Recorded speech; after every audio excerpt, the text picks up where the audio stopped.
Who else? Oh, um, unfortunately, I came in last season and I missed out on some great characters that had a large fan following. Case in point, Lex Luthor, the guy that they had, Rosenbaum, who they had playing Lex Luthor. I missed him, unfortunately. I was on the show on and off, so I got him a little bit, but as from what I understand and from what I've seen, the little bits I've seen, he really nailed Lex Luthor and really made him cold and calculating, but also made the audience kind of feel sympathy for him a little bit. Kind of makes you not want him to turn, but anxiously waiting for him to turn so you'll see what he's like. So there was a curiosity there, but there was also a fear because you felt for this guy at the same time, knowing how inevitable it was going to be for him to turn evil and vicious that we all know Lex Luthor to be in the future. So that was an interesting dynamic to the show that lasted for years and years, and I hope he comes back. So I can see that in some new episodes. That'd be great, and I can see him come. I can see Michael Rosenbaum coming back for maybe a couple episodes, at least for the finale, if nothing else, because we got to know he's still alive and out there. You have to find a way to bring Luthor back. Tess Mercer is doing a good job filling in the shoes, and she is vicious and calculating in her own different way, but to a lot of fans, she's just kind of a stand-in for Luthor, and I can understand that, but Mercer fills her place nicely. She doesn't replace Luthor, but she holds her own on the show, and that's what's ultimately important. Now, the character that they have this season that I've been following, and I don't know about longtime Smallville fans, if they'll agree or not, but the villain that I find the most intriguing and cold and calculating is Callum Blue's Zod. Not General Zod yet. He's Major Zod. This is, again, what he will become. It's not quite, like I said, it's not canon with the movies or anything like that, but you do see some kind of homage and tributes to the movie and different interpretations of Superman. And I can really see, even though it's not canon to the movies, I can see a transition from Callum Blue Zod to Terrence Stamp's Zod. I can see that very naturally. And this is the first time in a while I've seen a young actor be able to transition into a more older, established actor's role very naturally. You can see the evolution of the character just by how the younger version's interpreted. Good example is Ewan McGregor's Obi-Wan very smoothly transitions into Alec Guinness's Obi-Wan. It's just, you can naturally see that character. You don't even have to see the years in between off screen to buy the fact that it's still the same guy. You wouldn't question that. And it's that he's that good, and I applaud him for that. He's great. Very cold, very evil, very awesome to watch. Keep coming. I hope that he has a good run on the show and isn't killed off in a way that would be disrespectful to Zod, because he is one of Superman's big villains. As great as Smallville is, it does have its flaws, and people do have their problems with it, and I'm no exception. I do have some problems with it. Two big problems, mainly. And again, I came in mid last season, so I'm trying to catch up, and I have a lot to catch up on.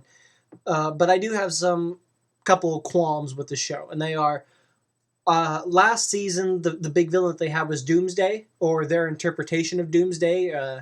Sam Witwer was the actor who played Davis Bloom, the character. I really think that, and this is a spoiler alert, I do not like the way that they handled Doomsday. I think that the build-up was great. The way that they teased Doomsday to be the ultimate evil and to bring destruction and death and chaos, and that exact opposite to Tom Welling's Superman. And I loved that dynamic, and I loved where it was going.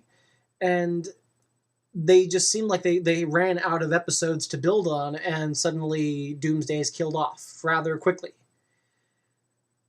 I don't like the way that was handled at all. Some people don't like the way Doomsday looked, as far as in his monster form. I thought it was fine. It's important to keep in mind the budget. It's not the biggest budget in the world, but they sure do a hell of a job with the budget that they have. But I did have a problem with that, because Doomsday, I felt, should have been the last season's villain. He should be in the finale. He should be the villain that Clark fights in his last battle until he finally realizes that he has to become Superman. He has to become this symbol and become the savior that he is destined to be, but he's afraid to be. That is how I envision Doomsday on being on the show, and sadly, how he was kind of pushed under the rug in the last episode of last season, but made room for Zod, which I can't complain because he is a great villain. So I can't complain too much, but I do not like how they just kind of ended Doomsday's story arc very quickly.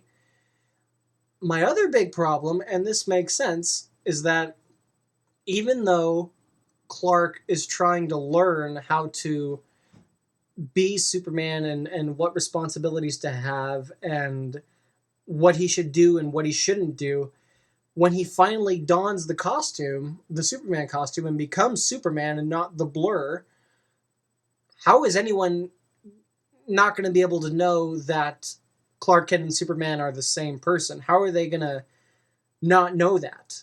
In the comics and in the movies, especially Christopher Reeve, and this is one of the reasons why he's my favorite, he would go out of his way to establish Clark Kent being polar opposite of Superman.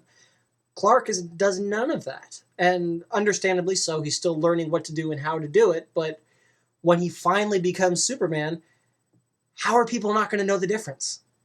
He's not going to have the glasses because he doesn't wear them on a regular basis. He acts pretty much the same way. So how are they going to do that? I don't know. They'll probably find some clever way to do it, I'm sure, but that's just another thing I'm thinking about.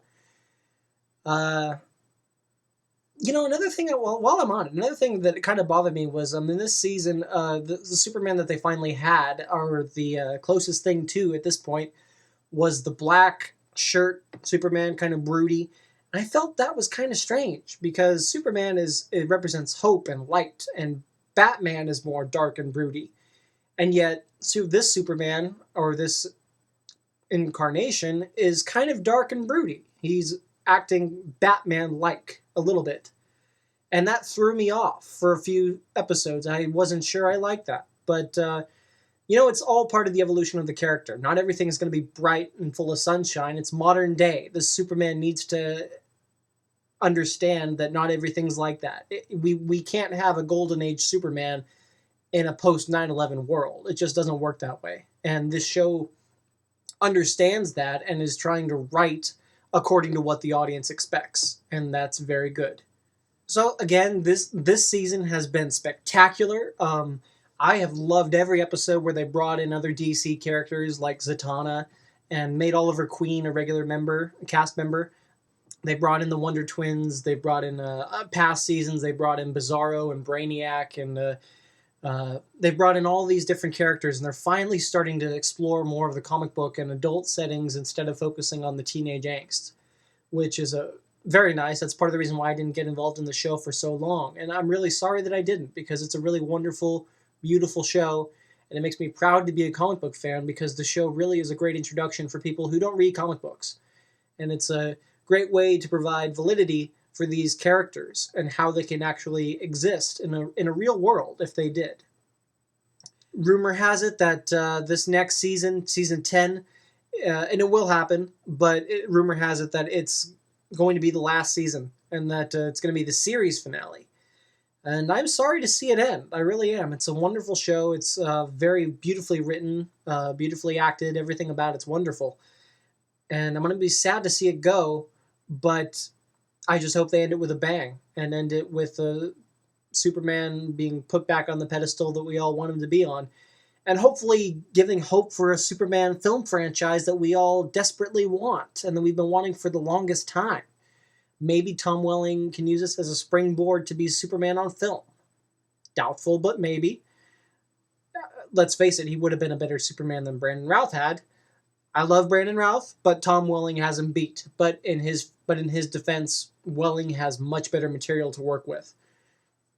Anyway, those are my thoughts on Smallville. Please leave your comments. Fill me in on any past episodes or seasons that I've missed, because I know there are plenty of story arcs that I missed that I really would like to know. Like, I know there's a no-flight rule. I don't know why. Tell me why. What characters were you disappointed by? What do you want to see more of? Let me know. And I'm Silver Lightsaber. Thanks for watching, everybody.